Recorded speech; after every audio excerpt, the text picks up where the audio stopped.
So today we're going to be talking about one of the worst type of creators on the platform, and she is known as the inmate hopper, which is like, what is the inmate hopper, you say? Well, it's a woman that hops through people that have been to jail, as in she'll get with prisoners that have recently been to prison, and some of these prisoners have done the worst things possible, as in murder and worse.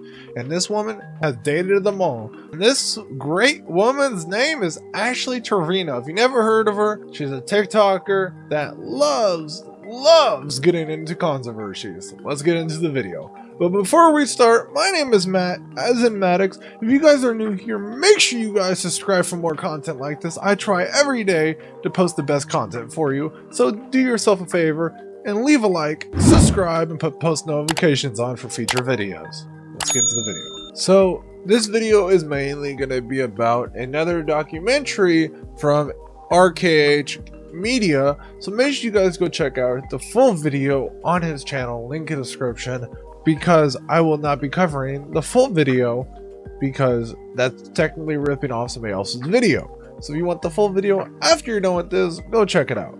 Ashley Trevino is a 35-year-old mother of two who's become famous for all the wrong reasons. Known across social media as the inmate hopper, Ashley's story is as bizarre as it is disturbing. Santos is 22. Yes, I know. He's 22. I'm 35. Yes, he knows. I know. I've already seen his BB, and he's already seen my nunu. She does this, which causes this, and then guess who has to suffer? Her kids. By her own admission, she dated just 26 inmates in just 5 years. Just because to her that isn't weird at all. Later on, she would claim that number is higher at 30. You're my 30th inmate. Did I not tell you that? You really are. I swear, I've been with 30 inmates. Ruby! I swear. I'm not with no one, just with you, but I've already married two. You're stupid. I mean, now I'm in a prison sister-wife relationship. So right off the bat, she already said she was dating 30 inmates and was married to 2 as far as we know. Do you guys actually think that's a little bit weird? Because she has to be the most deranged person to be okay with herself to date that many inmates. Now, I'm not saying they're all probably bad people. They might have messed up in life and then had to pay for it. But guaranteed some of these inmates had to do something seriously bad to go to jail. Because later in this video, we're going to talk about a part where she's actually dated somebody that committed murder on multiple occasions. So this woman has to be seriously crazy to date somebody like that. Or I might just be a dumb internet guy that doesn't know that dating inmates, it must be the most fun and entertaining and the best relationship type to be in. If I am or not, comment down below. What do you think? Do you think it's actually a good thing to literally date and probably marry a killer that went to jail? Or would you actually do that? Because there might be people out there that actually just do that because they might find the good in them. But if they killed people for like wrong reasons, there's probably no good in them.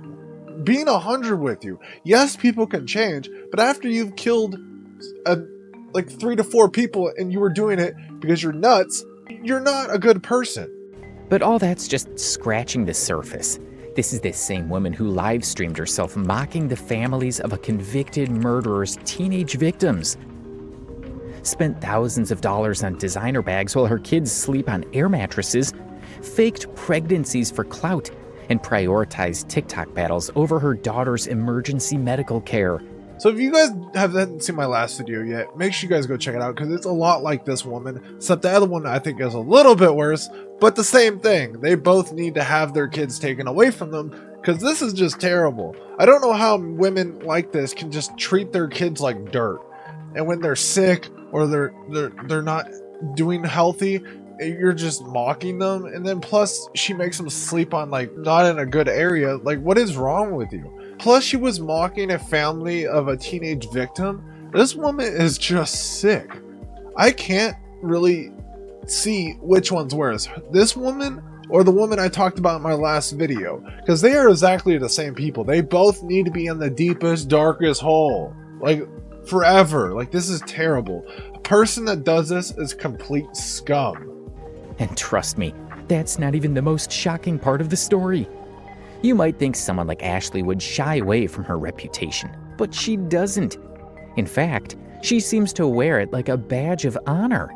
In her words, I feel like I'm a famous person at this point. Like, I'm not even exaggerating. Like, it's crazy. But what's really crazy is the lengths Ashley has gone to for attention. From her twisted relationships with inmates to her troubling parenting choices, Ashley's life is a train wreck you just can't look away from. But before she sold her soul for clout, her life story began with what could have been seen as a chapter of stability with her marriage to her high school sweetheart, Israel Gress.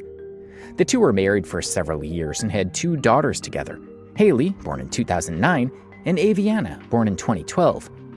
By all accounts, this was the foundation of a family that, at least outwardly, seemed destined for normalcy. But things took a turn in 2015 when Ashley and Israel separated, with their divorce finalized 2 years later in 2017. The circumstances of their split were anything but amicable. Allegations surfaced that Ashley had been unfaithful, a betrayal that reportedly pushed Israel to end the marriage. What followed painted an even darker picture of their unraveling relationship. Reports claimed that Ashley, unable to accept the finality of their separation, went to various extreme lengths to win Israel back. Like, I'm not gonna lie here, I'm not one to judge about who dates who, but some people have to be really desperate to be sticking their stick in her. Because, being honest, most people will stick their stick in anyone at this point. Like, if you're sticking your stick in her, you might as well be sticking your stick in anyone that's on the street. Because this is just disgusting. For some reason, she was married to a guy, and then she was completely unfaithful. Like, I don't get these women, and yes, it's not just women, men are unfaithful too, I get it. But in this case, women, like, this woman is unfaithful. Like, I don't get when people cheat on you for no reason. It's just stupid and pointless. And it's just out of being a horny person and just somebody that's totally unfaithful. Like, in my opinion, yes, I don't want to have kids, like I said in many videos before, and I get that some people don't like that, but that's not my problem. I just don't want to have kids.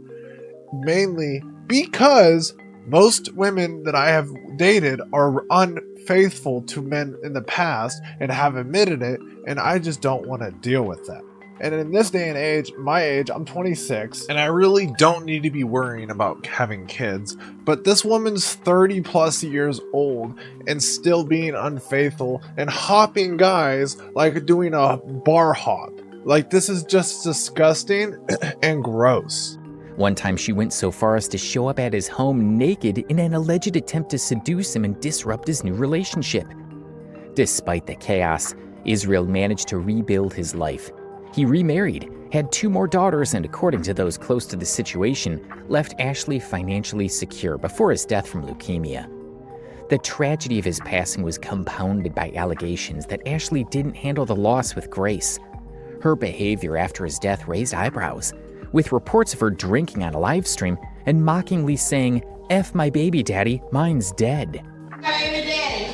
My baby daddy. Oh, mine's dead. So in my opinion, both people have a part to play in a relationship. If one person messes up, that's their fault. But if they both mess up, that's both of their faults. And usually both parties end up messing up at some point in their relationship. No one's relationship is ever perfect. But for her to say this about her baby daddy is just not right. The guy died. You don't make fun of people when they die and stuff like that. It's not right. Even if he was a complete dirtbag, which I have no clue because I'm not going to comment on that because I don't know. It's not right. And her to say that is just one of the most just mean things to say about a person. Like, really? You're going to say that about a person that died? You really need help, lady. But we're going to end the video here because it's about to hit 10 minutes in the video, and I don't want to go any farther than that unless I do decide to make longer content. So if you want me to make longer content, all you got to go do is watch the last video, and if it hits 103 likes, I said it was, I will do longer videos. But I hope you guys enjoyed. My name is Matt, as in Mattict, and I will see you guys in the next one.